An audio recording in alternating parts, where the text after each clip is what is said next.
हाँ बोलिए। Sir, calculate the molarity if 30 ml of 0.5 mH2SO4 diluted to 500 ml.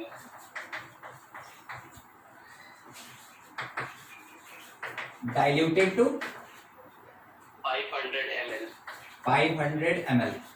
देखिए सबसे पहले बस इतना ही है।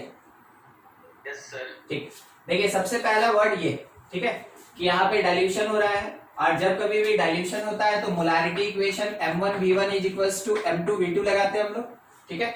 बस इसी कॉन्सेप्ट पे चलेंगे। स्टार्टिंग में बताया कि वॉल्यूम क्या होगा, उसके बाद बताया मोलारिटी क्या होगा, यानी ये वाला जो पार्ट है ना, ये स्टार्टिंग का डाटा, ये M1V1 है मेरे पास, तो हम यूज करें 0.5 into 30 ml, that is equals to molarity calculate करना है, M2 को M2 रहने दीजिए, और वॉल्यूम फाइनली कितना बोला, डाइल्यूटेड टू 500 ml, यानी ऐड नहीं किए, अलग से 500 ऐड नहीं किए, डाइल्यूट करके उसको फाइनली कितना बनाया गया 500।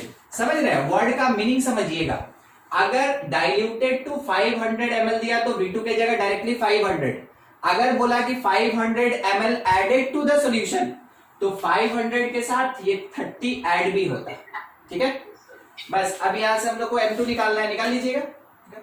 Yes sir, हो जाएगा। हाँ, और एक क्वेश्चन एक और था सर। हाँ बोलिए। सर क्वेश्चन है, concentrated nitric acid used in laboratory work is 68% nitric acid by mass is aqueous or neutral.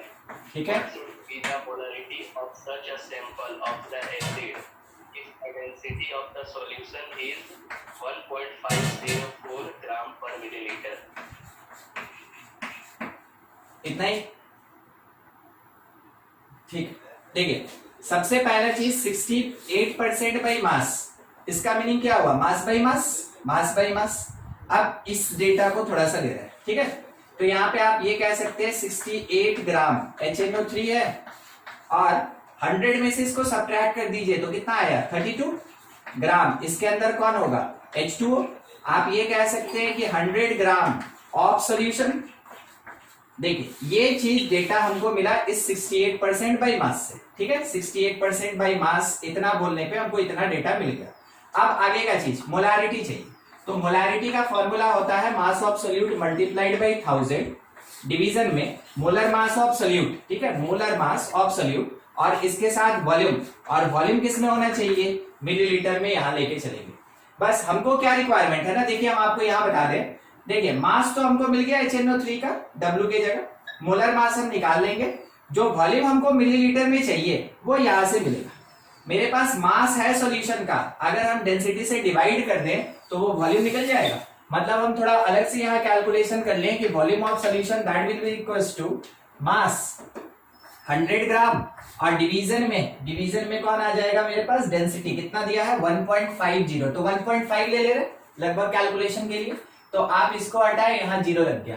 15 से कितने टाइम में 6 टाइम में 90, फिर बच गया कितना आपने पास 10, हाँ 10 बचेगा ना 10, तो मेरे पास और क्या 0, ठीक है, तो पॉइंट, फिर उसके बाद 100, फिर से 6, समझ गए 60.6 ml, ये आ जाएगा लगभग वॉल्यूम। अब इतना चीज पुट करके मोलारिटी निकालना है। मास कितना दिया हुआ था 68 इंटू 1000, मोलर मास HNO3 का कितना होगा, H का 1, नाइट्रोजन का 14 प्लस 3 ऑक्सीजन का 48 इज इक्वल्स टू, ये मेरे पास आया 63, ये आया, ठीक है 63, और मल्टीप्लाइड बाई कितना 60.6। आप इसको ऐसे रख सकते हैं, नहीं तो देखिए एक और काम कर सकते हैं, मास 100 था और ऊपर में इसका डेंसिटी लेके चलिए आइए 1.5, आप ऐसे भी सॉल्व कर सकते हैं, जो आपको हल्का लगे, ठीक है। आपको बस उस तरीके से अरेंज करना है कि मेरा कैलकुलेशन थोड़ा सा हल्का हो जाए, बस निकाल लीजिए यहां से मोलारिटी, समझे। Yes sir. और एक क्वेश्चन, देखिए किसी का भी क्वेश्चन अगर होगा ना तो या तो आप अभी जैसे क्लास में हम पूछते हैं उस समय पूछ लीजिए, नहीं तो आप है ना श्रीवास्तव क्लासेस मोबाइल ऐप के चैट सेक्शन में भी क्वेश्चन डाल सकते हैं, फिर हम क्लास में घुसेंगे तो आपको बता सकते हैं, ठीक है। हाँ और एक क्वेश्चन रवि, नहीं चलिए ठीक है, इसको नोट कर लिया आप, फिर आगे बढ़े तब।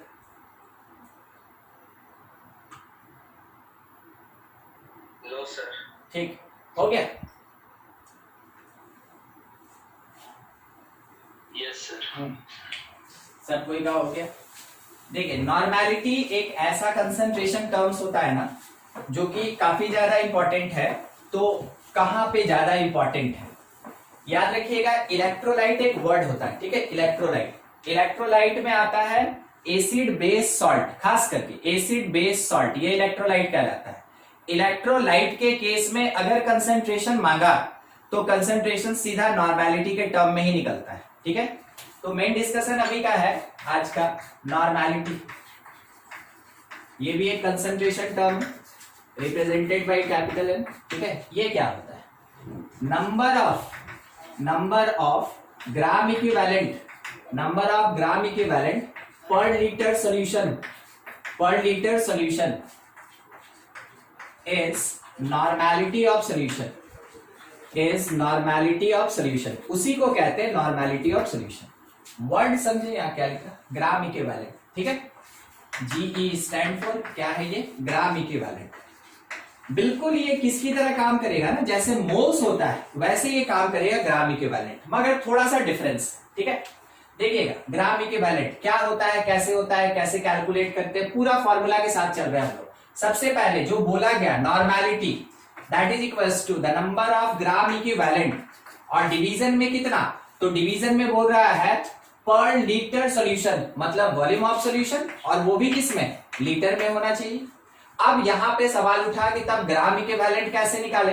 ग्राम इक्विवेलेंट निकालने के लिए फॉर्मूला अपने पास है mass of solute, mass of solute, और इसके डिवीजन में लगेगा equivalent mass, equivalent mass of solute, ठीक है, of solute, not solution, solute. तो सोल्यूट का अगर इक्विवेलेंट मास से उसके गिवन मास में डिवाइड कर दिया जाए तो ग्राम इक्विवेलेंट कैलकुलेट होता है। क्या आपको हल्का हल्का याद आ रहा है, नंबर ऑफ मोल्स निकालने का तरीका मास बाय मोलर मास होता है, ठीक है। बिल्कुल वैसे ही ग्राम इक्विवेलेंट निकालने का तरीका given mass of solute by equivalent mass, number of moles में मोलर मास और ग्राम इक्विवेलेंट में इक्विवेलेंट मास यूज होता है। अब सवाल उठा इक्विवेलेंट मास कौन, तो इक्विवेलेंट मास कैलकुलेट करने का तरीका होता है मोलर मास, मोलर मास, और इसके डिवीजन में आता है एक्स फैक्टर, ठीक है। इन शॉर्ट इस एक्स फैक्टर को आप चार्ज इस वर्ड से समझ सकते हैं कि कितना चार्ज अपीयर हो रहा है, वो देगा एक्स फैक्टर। वैसे तो इसका अलग अलग डेफिनेशन है, अलग अलग कंडीशन होता है, मगर जनरल तौर पे अगर आप समझना चाहें तो वो चार्ज को अपीयर करवाता है, ठीक है। तो देखिए अगर हमसे नॉर्मेलिटी पूछा, कोई सब्सटेंस दिया, उसका मास दिया और उसका नॉर्मेलिटी पूछा, तरीका क्या होगा, सबसे पहले उस सोल्यूट का इक्विवेलेंट मास निकालेंगे, कैसे, उसके मोलर मास में एक्स फैक्टर या चार्ज से डिवाइड करके, ठीक है। उसके बाद ग्राम इक्विवेलेंट निकालेंगे, उसके गिवन मास में जब हम लोग इक्विवेलेंट मास से डिवाइड करेंगे। ग्राम इक्विवेलेंट निकलने के बाद अगर वॉल्यूम ऑफ सॉल्यूशन से डिवाइड कर दिया जाए तो जाके नॉर्मेलिटी मिलेगा। अब इन तीनों को मिला के नॉर्मेलिटी का एक फॉर्मूला, ठीक है, इन तीनों को मिला के नॉर्मेलिटी का एक डिस्क्राइब्ड फॉर्मूला सब एक जगह पे रहेगा, ठीक है। सबसे पहला चीज ग्राम इक्विवेलेंट, उसके जगह पे given mass by equivalent mass, equivalent mass के जगह पे molar mass by X factor. देखते चलिएगा, गिवन मास डिवाइडेड बाय, ठीक है, given mass divided by equivalent mass, उसके जगह मोलर बाय एक्स फैक्टर, तो मोलर मास और इसके एक्स फैक्टर को n कहते हैं, तो जो नीचे आने वाला था ना वो यहां आ गया n, ठीक है, वो एक्स फैक्टर है। उसके साथ में मल्टीप्लाइड बाय 1000 और यहाँ पे वॉल्यूम ऑफ सॉल्यूशन आएगा, और जो भी वॉल्यूम ऑफ सॉल्यूशन आएगा वो क्योंकि ऊपर 1000 ले चुके हैं मिलीलीटर में आएगा, ठीक है। ये हुआ अपने पास फॉर्मूला नॉर्मेलिटी के लिए, given mass multiplied by 1000 by molar mass into volume of solution multiplied by ये जो n है ना, ये एक्चुअल में चार्ज या एक्स फैक्टर को डिनोट कर रहा है, ठीक है, चार्ज या एक्स फैक्टर को डिनोट कर रहा है। अच्छा, देखने लायक चीज क्या है, ये क्या आप इसको पहचानते हैं, कोई भी नहीं सुना, मोलैरिटी, ये क्या है, मोलैरिटी। अब देखिए मेरे पास एक रिलेशन मिल गया, ठीक है, रिलेशन मिल गया किसके किसके बीच, मोलारिटी और नॉर्मेलिटी में, relation between molarity and normality, ये एक रिलेशन मिल गया, मोलारिटी और नॉर्मेलिटी के बीच एक रिलेशन मिल गया, बहुत straightforward. Normality that is equals to molarity, molarity multiplied by X factor या फिर चार्ज, एक्स फैक्टर या फिर चार्ज, ये होता है कंडीशन, ठीक है, ये होता है कैलकुलेट करने का तरीका। अच्छा, अगर हम लोग के पास नॉर्मेलिटी रहे तो मोलारिटी निकाल सकते हैं और मोलारिटी रहे तो नॉर्मेलिटी निकाल सकते हैं इस रिलेशन से, ठीक है। आगे चल के और थोड़ा इसका यूज समझाना है हमको, बताएंगे। अभी तो बेसिक बेसिक पार्ट पे चल रहे हैं कि क्या फॉर्मूला होता है, कहां कहां यूज कर सकते हैं। आप ऐसा क्वेश्चंस देखे हुए हैं जबकि आपको ये बताया जाता है कि डेटा क्या होगा और कैलकुलेट आप करते थे, बिल्कुल किया भी जाएगा, ठीक है। मगर अभी मेन डिस्कशन किस बात पे है ना, कि एक्स फैक्टर क्या होता है, उसके बाद न्यूमेरिकल्स पे जाएंगे, पहले आप एक्स फैक्टर समझ लें क्या होता है। देखिए यहां पे डिस्कशन हम लोग लेके चल रहे हैं for x factor, x factor या इसको एन फैक्टर भी कहीं कहीं कहा जाता है, एक ही बात है। पहला चीज फॉर एसिड, किसी एक एसिड के लिए, जैसे HCl हो गया, H2SO4, H3PO4, ये सब है। एसिड के लिए एक्स फैक्टर क्या होता है देखते चलिएगा। सबसे पहला चीज, मान लीजिए मेरे पास H2SO4 है, अगर हम इसका एक्वस सोल्यूशन लेते हैं तो ये टूटेगा कैसे, 2H प्लस और SO4 2 माइनस में, ठीक है। दूसरा, अगर हम लोग HCl लेते हैं तो ये टूटेगा कैसे अपने एक्वस सोल्यूशन में, H प्लस और Cl माइनस। आप पहले से ये पढ़े हुए हैं, मीन्स आपको ये जानकारी है कि बेसिसिटी का मतलब क्या होता है। एसिड का एसिडिटी होता है कि एसिड का बेसिसिटी होता है, क्या होता है, एसिड का बेसिसिटी सर, एसिड का बेसिसिटी होता है। और बेसिसिटी कहने का मतलब है ना, किसी एक एसिड का बेसिसिटी कहने का मतलब है कि वो कितने OH माइनस को न्यूट्रलाइज कर सकता है। जितने OH माइनस को वो न्यूट्रलाइज कर सकता है उसको बेसिसिटी ऑफ एसिड कहते हैं। तो सोचिए, थोड़ा घुमा के बात नहीं बोला जा रहा है। अगर OH माइनस को न्यूट्रलाइज करना है तो करने के लिए कौन प्रेजेंट होगा, H प्लस। तो हम स्ट्रेट फॉरवर्ड ये कहें कि किसी एक एसिड का बेसिसिटी उसके number of H plus ion के बराबर होता है, ठीक है। किसी भी एसिड का बेसिसिटी उसके number of H plus ion के बराबर होता है। यानी आप ये कह सकते हैं कि X factor of acid that is equals to basicity of acid that is equals to number of H plus of acid that is equals to charge on any ion, किसी एक आयन के ऊपर जितना चार्ज है। देखिए x factor acid का कैसे निकालेंगे, अगर बेसिसिटी दिया तो उसके बराबर होगा, अगर नंबर ऑफ H प्लस दिया उसके बराबर होगा, अगर किसी एक आयन के ऊपर चार्ज दिया उसके बराबर होगा। तीनों चीज हम आपको दिखा रहे हैं, ध्यान से देखते चलिएगा, ठीक है। किसके लिए, फॉर H2SO4 के लिए दिखा रहे हैं हम आपको, ठीक है। सबसे पहले एक्स फैक्टर हमको इतना पता चला, एक्स फैक्टर, ठीक है, कितना, तो बोला कि बेसिसिटी बताइए, तो बेसिसिटी देखिए कि कितने OH माइनस को ये न्यूट्रलाइज कर सकता है, 2, ठीक है। तो हम क्या बोले कि इसका बेसिसिटी जो है दैट इज इक्वल्स टू 2, ठीक है। तो बेसिसिटी अगर इसका 2 है तो एक्स फैक्टर कितना निकला, 2। दूसरा एक कंडीशन देखिएगा, ठीक है, दूसरा एक कंडीशन देखिएगा। दूसरा कंडीशन ये है कि number of H plus of acid, बहुत क्लियर कट हमको यहां पे दिख रहा है 2, ठीक है। Number of H plus that is equals to 2, यहां से भी पता चला कि एक्स फैक्टर कितना होगा, 2 होगा। तीसरा बात, चार्ज ऑन एनी आयन, देखिएगा अगर हम H प्लस बार बार यूज कर रहे हैं और H प्लस के बारे में मेरे क्वेश्चन में कुछ नहीं दिया मगर सल्फेट आयन दिया, सल्फेट आयन, इसके ऊपर चार्ज क्या दिख रहा है, प्लस माइनस से कोई फर्क नहीं पड़ता है, चार्ज क्या दिख रहा है, 2, ठीक है। +2 -2 कोई सेंस नहीं बनाता है यहाँ पे, बस कितना मैग्नीट्यूड है वो चीज मायने रखता है। तो हम ये कह सकते हैं कि charge on ion that is equals to कितना, 2। अगर कोई हमसे क्रॉस क्वेश्चन करना चाहेगा तो बोलेगा सर सल्फेट पे हमको 2- दिखा, करेक्ट, मगर सर हमको H के ऊपर तो प्लस दिखा, तो मेरा आंसर क्या होगा, ध्यान से देखिए वहां पे 2H है, ठीक है। अगर 2 H प्लस है, एक पे 1 दूसरे पे 1 तो कुल मिला के 2 होगा। तो पॉजिटिव में भी 2 यूनिट का चार्ज और नेगेटिव में भी 2 यूनिट का चार्ज। इस कारण से charge on any ion means क्या, 2 ही होता है, कैटायन और एनायन। तो आप कैटायनिक चार्ज भी देखेंगे तो 2 यूनिट का है और एनायनिक चार्ज भी 2 यूनिट का है।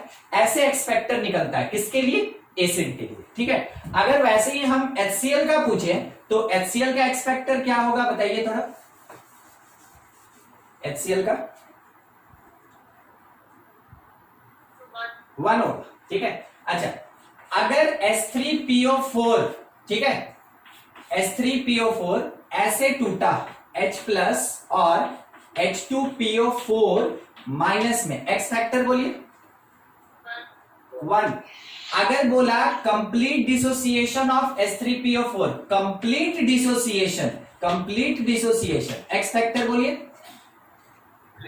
3। इसके पास 3 H प्लस है जो ये दे सकता है। तो अगर कंप्लीटली ये डिसोसिएट हो रहा है या न्यूट्रलाइज हो रहा है, वर्ड में से कुछ भी यूज हो सकता है, वैसे केस में 3 H प्लस होगा। ठीक है, टूटेगा कैसे वो दिखा दे, 3 H प्लस और PO4 पे चार्ज -3 आएगा। ठीक है, ये हुआ कंप्लीट डिसोसिएशन। अगर आपको कोई एक इक्वेशन दे दे तो उसमें देखिए कि कितना H प्लस है, इसके पास कितना उससे मतलब नहीं, निकाल के कितना दिया। अगर 1 दिया है तो उस टाइम में एक्स फैक्टर 1 होगा, अगर 2 दिया है तो एक्स फैक्टर 2 होगा। इस पर अभी डिस्कस करेंगे। आप फंस गए तो हम यहाँ पे डिस्कस करेंगे। अगर आप आंसर हमको क्लियर कट दे देते तो हम छोड़ देते उसको। चलिए इसको नोट करें, फिर उसके बाद आगे बढ़ा जाए। कुछ डाउट इससे रिलेटेड?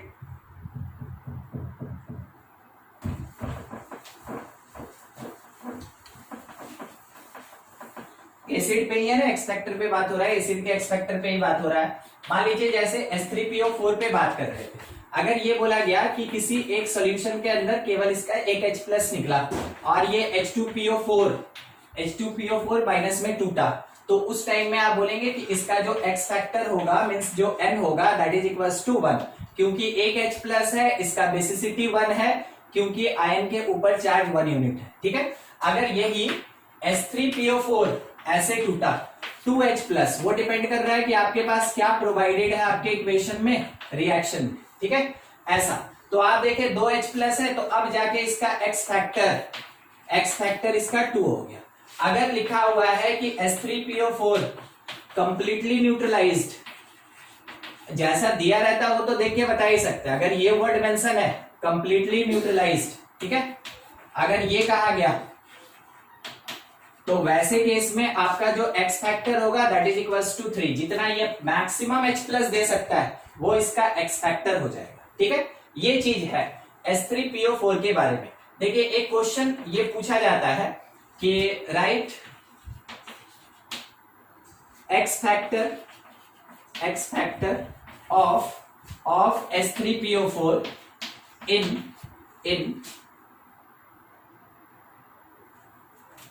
during neutralisation. जब न्यूट्रलाइजेशन होता है तो H3PO4 का क्या क्या हो सकता है। अगर आपके पास सिंगल करेक्ट है तो ध्यान रखिएगा 3 आपका आंसर होगा। अगर सिंगल करेक्ट है तो 3 आंसर होगा। अगर मल्टीपल करेक्ट है तो n इज इक्वल्स टू 1 2 3 ये आंसर होगा। ठीक है, ये कब के लिए, जब ये मल्टीपल करेक्ट होगा। ठीक, मल्टीपल करेक्ट होगा तब के लिए। हाँ, और अगर सिंगल करेक्ट है तो वैसे केस में आपका आंसर जो होगा वो 3 होगा। अगर बाय द वे किसी ऑप्शन में ही दे दिया कि n is equals to 3, n is equals to 1 2 3, n is equals to 2 3 और n इज इक्वल्स टू 1 ऐसा, ठीक है, और सिंगल करेक्ट है तो बोलिए किसको टिक मारिएगा, 1 2 3। अगर ये ऑप्शन में ही मेंशन है, अगर ये ऑप्शन में ही मेंशन है कि तीनों का तीनों इसका एक्स फैक्टर दिया है एक ऑप्शन में, मान लीजिए ना ये ऑप्शन ए है, ये ऑप्शन बी है, ये ऑप्शन सी है, ये ऑप्शन डी है, और यहां हम आपको क्या बोले थे कि एक ऑप्शन में कोई एक डिजिट दिया रहेगा। जैसे कि ऑप्शन ए में मेरे पास दिया हुआ क्या है, सॉरी, ऑप्शन ए में दिया है n1, बी में दिया हुआ है n इज इक्वल्स टू 2, सी में दिया हुआ है n इज इक्वल्स टू 3 और डी में हम लोग को प्रोवाइड किया है नन या फिर n is equals to n is equals to क्या ले ले 4 ले लेते, ठीक है। मान लीजिए ऐसा दिया हुआ है, ऐसा दिया हुआ। अगर ये सिंगल करेक्ट है तो सी आंसर होगा। अगर ये सिंगल करेक्ट है, ठीक है, सिंगल करेक्ट है तो सी आंसर होगा। अगर ये मल्टीपल करेक्ट है तो ए बी सी आंसर होगा, ए बी सी आंसर होगा, समझे। अगर आपके पास ऐसा ऑप्शन दिया है और ये सिंगल करेक्ट है तो आंसर कौन होगा, बी। अगर ये मल्टीपल करेक्ट है आंसर क्या होगा, चारों होगा। उस समय क्या होगा, ये चारों होगा। इस कारण से आपको ध्यान रखना है वर्ड कैसा यूज किया। देखिए आपको यहां क्वेश्चन में बोला ड्यूरिंग न्यूट्रलाइजेशन, नहीं बोला कंप्लीट न्यूट्रलाइजेशन। अगर कंप्लीट वर्ड लगा देता तब तो आपका आंसर फिक्स हो जाता कि N3 होगा। ड्यूरिंग न्यूट्रलाइजेशन तो न्यूट्रलाइज हो रहा है तो अकॉर्डिंग टू बेस हो सकता है H3PO4 एक H प्लस देगा, या अकॉर्डिंग टू बेस ये 2 H प्लस देगा, या फिर 3 दे सकता है, ठीक है। तो वर्ड केवल चेंज करने से देखिए कैसे आंसर चेंज होता है। मैंने आपको यही ध्यान रखना है इसका। चलिए इतना चीज डिस्कस हुआ अभी H3PO4 के बारे में। एसिड के बारे में आप समझ गए। नेक्स्ट ले लेते हैं हम लोग बेस, ठीक है, एक्स फैक्टर ऑफ बेस, बिल्कुल इसके जैसा ही एक्स फैक्टर ऑफ बेस। आप ये कह सकते हैं that is equals to acidity, that is equals to acidity of base is equals to, आप ये कह सकते हैं number of OH minus of base is equals to charge on any ion, charge on any ion. ये होता है x factor किसी एक बेस का, बिल्कुल एसिड के जैसा, ठीक है। मगर यहाँ OH माइनस आएगा, चार्ज के सेंस में तो दोनों सेम है, और नहीं तो एसिडिटी ऑफ बेस लेंगे। कोई एक बेस आप पकड़ ले, AlOH होल 3, टूटेगा कैसे, Al3 प्लस 3OH माइनस में टूटेगा अगर कंप्लीट टूटे तो, ठीक है। जैसे ये कंप्लीटली टूट गया वैसे केस में अब आप बता सकते हैं कि इसका n जो होगा, मतलब इसका जो x फैक्टर होगा that is equals to, charge के बेसिस पे देखें तो भी 3, OH माइनस के बेसिस पे देखें तो भी 3, अगर बाय द वे इसके एसिडिटी के बेसिस पे देखें तो एसिडिटी ऑफ बेस कहने का मतलब क्या हुआ, एसिडिटी ऑफ बेस कहने का मतलब है जितने H प्लस को वो न्यूट्रलाइज कर सकता है। तो H प्लस को न्यूट्रलाइज करना है तो कौन आके प्रेजेंट होगा, OH माइनस प्रेजेंट होगा, तब तो जाके H2O बनाएगा। तो OH माइनस इसको न्यूट्रलाइज किया और H प्लस इसको न्यूट्रलाइज किया, ठीक है। तो जितने H प्लस को न्यूट्रलाइज करने के लिए OH माइनस का रिक्वायरमेंट होगा, ठीक है, that is called the acidity of base. हर एक 1 2 3 हर एक सेंस में देखें तो इसका एक्स फैक्टर कितना मिला हम लोग को, 3, ठीक है। अच्छा इसके बाद मान लीजिए जैसे दिया है BaOH होल 2, BaOH होल 2 टूटेगा कैसे, तो बेरियम +2 और 2 OH माइनस के फॉर्म में, 2 OH माइनस के फॉर्म में। तो इसका जो N होगा, या जिसको हम एक्स फैक्टर कहेंगे, या हम जिसको एसिडिटी कहेंगे, ये सब कितना होगा, 2 हो जाए। तो ऐसे कैलकुलेट करना है आपको एक्स फैक्टर किसी एक बेस का। अब सवाल रह गया किसके ऊपर ना, सॉल्ट, ठीक है। तो फॉर सॉल्ट ध्यान रखिएगा x factor that is equals to charge on ion, charge on any cation और एनायन। किसी कैटायन या एनायन के ऊपर कितना चार्ज है उसी को एक्स फैक्टर लेंगे सॉल्ट में, क्योंकि सॉल्ट न्यूट्रल होता है, उसमें एसिडिटी बेसिसिटी ये सब नहीं होता है। तो हम लोग को केवल किसके बेसिस पे कैलकुलेशन करना है, कैटायन एनायन के ऊपर कितना चार्ज है उसके बेसिस पे कैलकुलेशन करना है। एक सॉल्ट है देखिएगा Na2SO4 टूटा कैसे, तो वाटर में जाएगा ना, तो 2Na प्लस देगा और ये SO4 2 माइनस देगा, ठीक। अब मेरे पास कोई कैटायन एनायन वैसा वाला बात है तो केवल चार्ज के सेंस में है, बाकी एसिडिटी बेसिसिटी इसके बारे में कुछ नहीं। तो अगर हम चार्ज का बात करें तो चार्ज के सेंस में अगर आप कैटायनिक चार्ज देखें, कैटायनिक चार्ज तो वो कितना मिला, एक Na पे 1 तो 2 Na पे 2।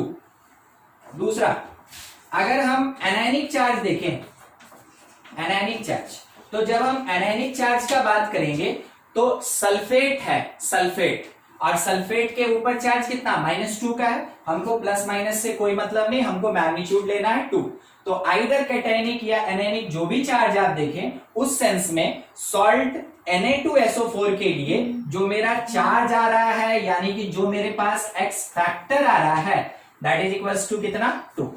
तो इस तरीके से हम लोग सॉल्ट के लिए कैलकुलेट करते हैं। ध्यान रखिएगा नॉर्मेलिटी किसके किसके लिए, मेनली एसिड, बेस और सॉल्ट। इसके केस में अगर कंसंट्रेशन निकालना है तो हमेशा हम लोग नॉर्मेलिटी को ही यूज करते हैं। ठीक है, नोट करें आप इसको। कुछ डाउट है, कुछ क्रॉस क्वेश्चन तो पूछ लीजिए।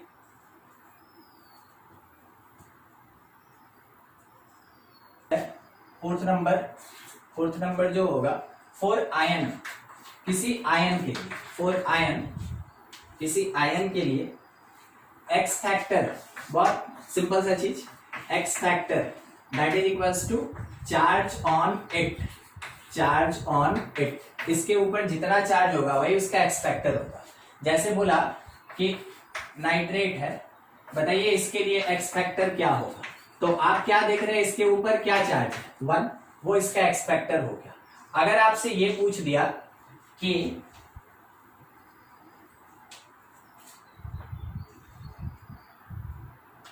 HSO4 माइनस, अब आपसे पूछा है इसका एक्स फैक्टर कितना, क्या बोलिएगा आप। इस पे चार्ज क्लियर कट दिख रहा है 1 हो जाएगा। ठीक है, अगर आपसे पूछ दिया PO4 -3 एक्स फैक्टर कितना, जितना इसके ऊपर हमको चार्ज दिख रहा है यानी 3। अगर कोई ये बोल दे कि Ba2+ है तो हम इसके ऊपर चार्ज देखें और इसका एक्स फैक्टर कितना बता दिए, इसका एक्स फैक्टर हम 2।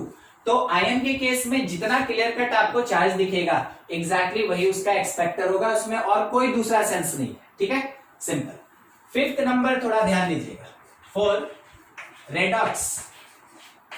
Redox reaction. ठीक है, फॉर रेडॉक्स रिएक्शन।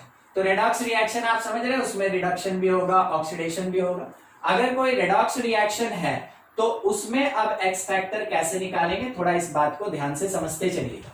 मान लीजिए जैसे, ठीक है, किसका पूछेगा ना वो डिपेंड करता है। मान लीजिए जैसे मेरे पास है कि PCl5 जो है ये टूटा Cl3 में और Cl2। ये एक ऐसा रेडॉक्स रिएक्शन है, जनरल तौर पे लगभग सब रेडॉक्स रहता है, मगर ये एक ऐसा रेडॉक्स रिएक्शन है जिसमें आपको चेंज होता हुआ भी दिखेगा और नहीं भी होता हुआ दिखेगा। ठीक है, देखिए पहले थोड़ा रेडॉक्स के सेंस से लेके चले। यहाँ फास्फोरस के ऊपर चार्ज कितना अपीयर हो रहा है, means oxidation number of phosphorus क्या होगा, +5 ना। ठीक है, हाँ +5। और यहाँ क्लोरीन का -1। हाँ, एक क्लोरीन का ऑक्सीडेशन नंबर -1 होगा। 5 क्लोरीन होने के कारण 5 यूनिट नेगेटिव, उसको बैलेंस कर रहा है ये फास्फोरस का +5। चलिए ठीक है, यहां क्लोरीन का -1 तो फास्फोरस का +3। यहां क्लोरीन अपने एलिमेंटल स्टेट में कितना, 0। अब देखा जाए तो फास्फोरस जो है ये +5 से +3 हो रहा है, तो आप कह सकते हैं यहां पे एक रिडक्शन हो रहा है, रिडक्शन। क्लोरीन -1 से 0 हो रहा है, तो ऑब्वियस सी बात है क्लोरीन का ऑक्सीडेशन। तो रिडक्शन और ऑक्सीडेशन दोनों हो रहा है, कहने का मतलब है कि ये मेरे पास एक रेडॉक्स रिएक्शन घोषित हो गया। ठीक है, अब हम आपसे जो जो पूछ रहे हैं ना आप उस तरीके से थोड़ा कोशिश कीजिएगा आंसर देने का। देखिए पहला सवाल मेरा क्या है, x factor of PCl5, x factor of PCl5। दूसरा आप सोच लें तब तक, एक्स फैक्टर ऑफ PCl3। तीसरा एक्स फैक्टर ऑफ रिएक्शन, पूरे रिएक्शन का। ठीक है, ये चीज तो हम आपको सबसे पहले सी बता दें क्योंकि हम बात कर रहे हैं रेडॉक्स रिएक्शन का, बाकी फिर इस पे डिस्कशन करेंगे। X factor of reaction that is equals to number of exchanged electron, number of exchanged electron. आप देखे हैं रेडॉक्स रिएक्शन पढ़े थे तो बैलेंसिंग ऑफ रेडॉक्स रिएक्शन जो हुआ करता था उसमें हम लोग एक आयन इलेक्ट्रॉन मेथड यूज करते थे बैलेंसिंग का।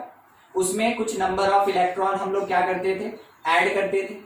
एग्जैक्टली वही चीज, वही वही यहाँ पे लिखा है, नंबर ऑफ एक्सचेंज इलेक्ट्रॉन। तो क्या हम उतना बैलेंस करके तब निकालेंगे? नहीं, हम इसका आंसर दे रहे हैं ना आपको, ठीक है। बाकी फिर हम आपसे पूछेंगे। देखिए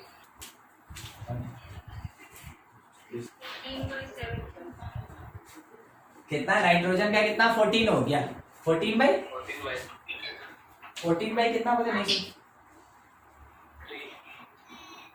अच्छा आप ऐसे तो नहीं तोड़ना चाहते हैं ना कि N3 प्लस हो गया और 3H प्लस हो गया?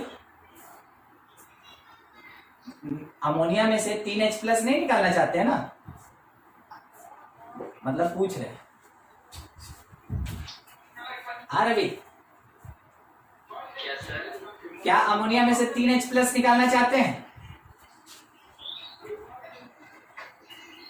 नहीं, वो बेस होता है, H प्लस कहां से देगा? और कोई?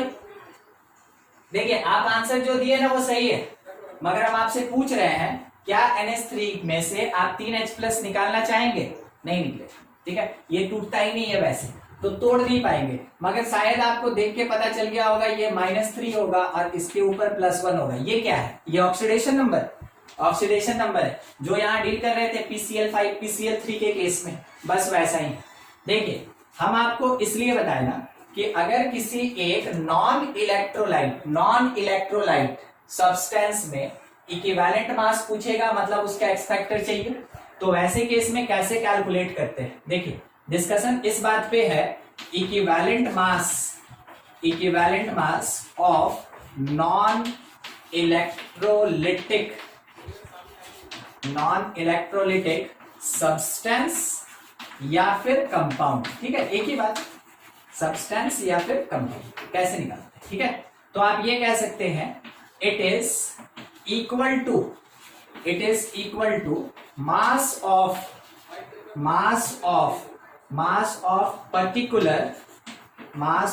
Particular element. ये क्या कह दिया? पर्टिकुलर एलिमेंट मतलब क्या कह दिया? जैसे हम यहाँ क्या पूछे आपसे, नाइट्रोजन का, वही हुआ पर्टिकुलर एलिमेंट का मतलब। It is equal to mass of particular element, ठीक है, mass of particular element which reacts with 3 part, 1 gram of hydrogen, दूसरा 8 ग्राम ऑफ ऑक्सीजन, तीसरा 35.5 ग्राम ऑफ क्लोरीन, ठीक है। ये चीज होता है। तो अब आप सोचिए NH3 में अगर हम बात कर रहे हैं, उसी को हम थोड़ा एक्सप्लेन कर रहे हैं, ठीक है। NH3 में अगर हम बात करें तो हम क्या कह सकते हैं कि 14 gram of nitrogen with 3 gram of hydrogen ना, 3H है ना, तो 3 ग्राम ऑफ हाइड्रोजन। अब इसी का अगर हम एक और सेंस बना दें कि 1 ग्राम हाइड्रोजन के साथ कितना, Therefore 1 ग्राम हाइड्रोजन अटैच्ड या प्रेजेंट विथ कितना ग्राम, विथ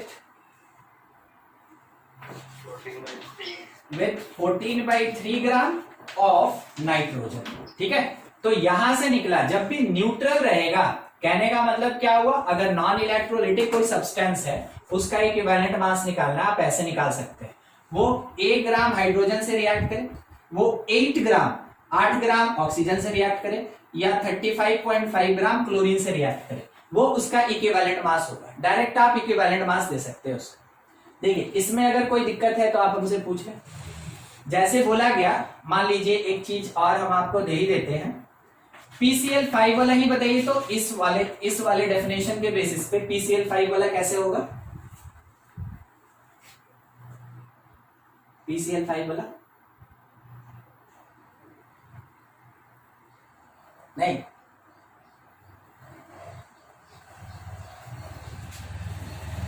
देखिए यहां बता रहे, ठीक है। आप ये कह सकते हैं, मान लीजिए मोलर मास ऑफ फास्फोरस वैसे तो 31 होता है, सीधा ले लेना, 31 gram phosphorus with 5 × 35.5 gram chlorine.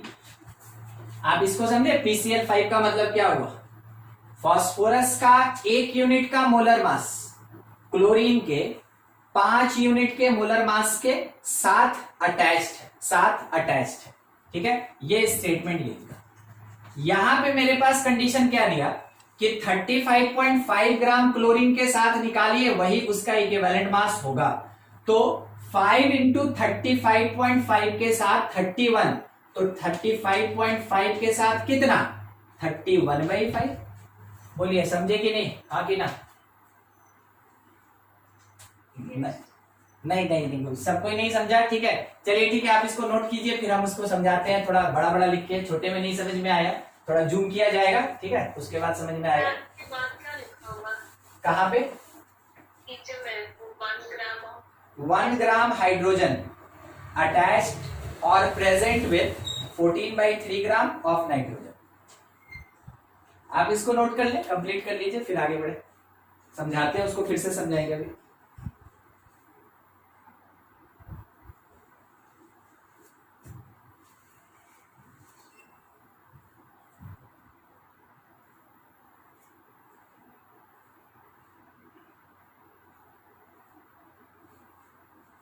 हो गया?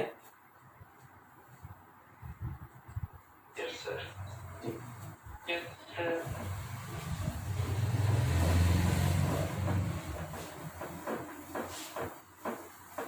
देखिए, अभी जो बात बोले थे ना, थोड़ा उसी को हम रिपीट कर रहे हैं। मान लीजिए आपसे डायरेक्ट ये पूछ देगा कि find equivalent mass of phosphorus in PCl5। तो एक तो हम आपको दिखा दिए थे कैसे निकालना है। ठीक है, बस एग्जांपल देके ना इस बात को हम समझा रहे हैं, और कुछ नहीं। ठीक है, तो PCl5 हम क्या मेंशन करेंगे, since 31 gram of phosphorus attached with 5 chlorine है ना, तो 5 इंटू 35.5 ग्राम ऑफ क्लोरीन, इतना होगा। अब मेरा डेफिनेशन क्या कहता है कि अगर आपको इक्विवेलेंट मास निकालना है तो क्लोरीन के केस में 35.5 ग्राम के साथ जितना मास प्रेजेंट होगा, 35.5 ग्राम के साथ जितना मास प्रेजेंट होगा, that is called equivalent mass. तो मेरे पास 5 इंटू 35.5 के साथ, since 5 into 35.5 gram chlorine with 31 gram of phosphorus है। ठीक है, तो इसको 1 यूनिट करेंगे तो आप ये कह सकते हैं therefore 35.5 gram chlorine present with 31/5 होगा। ये जो 5 यहां मल्टीप्लीकेशन में था, ये जो 5 यहां मल्टीप्लीकेशन में था, ये डिवीजन में आएगा, ऑफ फास्फोरस होगा। ठीक है, और ये जो निकला 35.5 ग्राम क्लोरीन के साथ जितना फास्फोरस का मास प्रेजेंट होगा, that is called equivalent mass of phosphorus, किसमें, इन PCl5। ये चीज हम आपको समझाना चाह रहे थे वहां पे। ठीक है,